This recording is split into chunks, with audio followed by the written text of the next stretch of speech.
Hey, this is Wyatt Remington. I'm here today to show you how to put the Suzuki Jimny, the JA22W, into four-wheel drive. It's not as simple as you might think, so I figured I'd make a little video about it just to show you how to do it.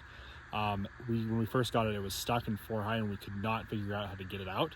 But after a little trial and error and some really ghetto translations of the Japanese sheet that's there, you can kind of see how to do it. So I figured I'd just show you how to do it. So here's my 1996 Suzuki Jimny Land Venture. It's the JA22W. It has the coil springs instead of the leaf springs. It's been a great car so far. Really have liked it. And here's how you do it. So I've been off-roading it today in 2-high, mostly because I just didn't want to stop and put it into four-wheel drive. And it did actually pretty well. But with four-wheel, you're definitely going to find out that it's going to be considerably easier to get going, get started off with stuff, especially off-road. Being in 4-high, you're going to be able to get traction to all four wheels. 4-low is going to give you that low range power. So this is how you do it. Okay, I'm here in the car. We're just in neutral here. E-brakes on. We're going to start her up on a little bit of a hill here, but I got the ETC there. On a little bit of a hill here, so it doesn't really matter too much. But here's how it's done. So the very first thing you're going to want to do, be in neutral, e-brake can be on, take your foot off the clutch, and bring her back into 4. So you get a little 4-wheel drive there on the dash. 4-wheel drive light, I should say. But you're not in 4-wheel drive yet. You're going to come outside.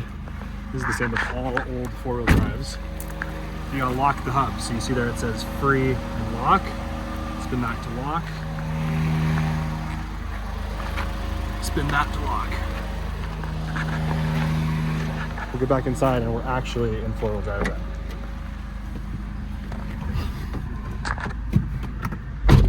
See if I can do this all at the same time. 4-wheel drive. Here we go, we're cruising now. So the confusing thing about it is that in order to go from 4-high back to 2-high, those front hubs have to engage. Stop here. So what those hubs are actually doing is engaging the front differential, which is going to allow you to actually go in to 4-high. What we were confused about was it was in 4-high, but the hubs hadn't engaged yet, so we could not get it back into 2-high, and it won't let you do it unless those hubs engage and then disengage. So that's a must. Now to get it into 4-low, it's a little bit harder. So my hubs are engaged, I'm in 4-high. I'm going to put it in first here. We're going to start going, and then you have to do it while you're in neutral and you're rolling. So you start rolling while you're in 4-high. We get a little speed here while I'm up this hill, because what you have to do is coast, put it into neutral, and then change to 2-low. So we're going to coast, neutral, 2-low. Okay, so I'm in 4-high right now, 4-wheel drive. If you try and just put it into 4-low, sometimes it'll go. Oh yeah, there we go, I got it. You do have to make sure you're pushing over, but it really helps if you've rolled a little bit first. So if you've been moving for a second, letting your hubs engage before you try and put it into 4-low. So toss her into 4-low there. You can see I'm still in 4-wheel drive on the dash, way up and way forward, past neutral. And then you can hear that low range and going way slower, but you got some serious low range power. Now to take it back out, you're just going to do it in reverse. So we're going to stop, put it in neutral, straight back to 4-high. We should be able to go over and up into 2-high.